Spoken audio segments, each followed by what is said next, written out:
consumer, I think about, and I have for a long time, health and wellness. And so we've looked at the fitness space and also other areas where, consumers are directing some of their dollars towards just more wellness, and there are different areas there. Education is also, I think, an area where there's more opportunity, and there will continue to be, and we've had success in the education sector.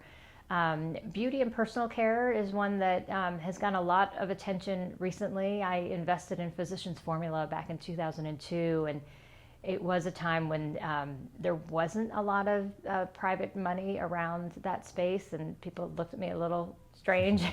But the gross margins are really high, and I think that that's what the private equity world has uncovered. Is it's an industry with high gross margins and a lot of interest from consumers, and it's a consumable item, right? So, and there's also probably some irrational buying in the beauty space as well. So beauty and personal care continues to be a focus as well. And then we've looked at and spent time and invested in a lot of direct-to-consumer brands. And so that's also an area where, as a firm, Norwest has a lot of e-commerce experience as well as a lot of brand experience, and sort of marrying the two to provide, expertise at the board level to some of these D2C companies.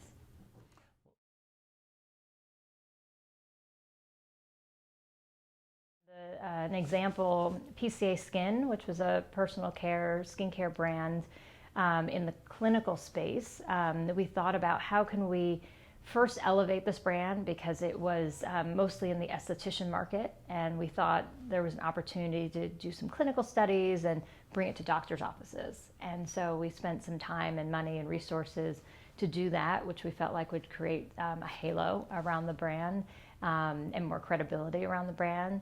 And then the next step being broadening distribution. So going out beyond just the esthetician offices and the doctor offices, but giving access to this high quality product to a large number of people. And so we actually entered Massage Envy. Massage Envy had hired estheticians to do facials and other back bar type services, and then they were selling product at the front of the store as well. And so Massage Envy became a very strong partnership for the company.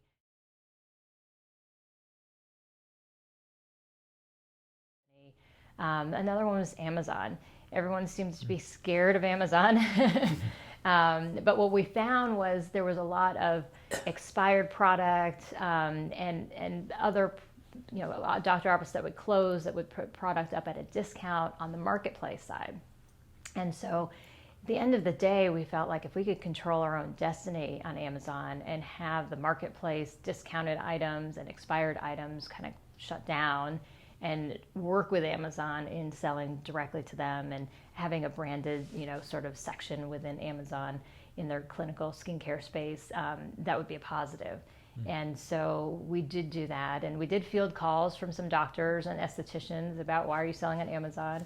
But the perspective is you probably don't want discounted product up on Amazon. We're holding sort of MAP pricing, and we think we're providing a better experience for the consumer.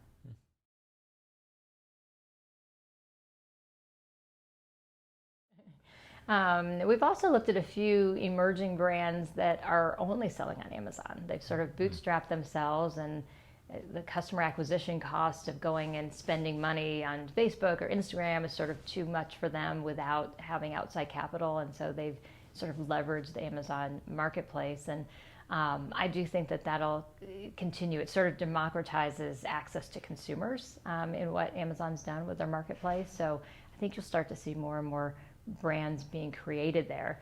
And then the question will be, do they get enough of a following that they can sort of diversify their channels?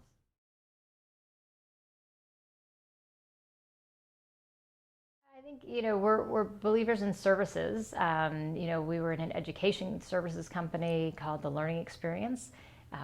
You can't leave a 4-year-old at home to just learn by themselves. So I think that there are sort of location-based services and experiences that will continue to matter. Education, I think, will be one. Fitness will be another. Even on sort of the product side, we're seeing companies that have started digitally and are direct to consumer with e-commerce, at some point, you hit some point. I think that the opening a store is, while expensive, cheaper than that next customer perhaps on Facebook. And so also we've seen is sometimes having a physical store becomes a little bit of a billboard, an opportunity for your customer to experience something, connect with the brand, and then actually we've seen online acquisition costs come down in that geography where there was a physical store.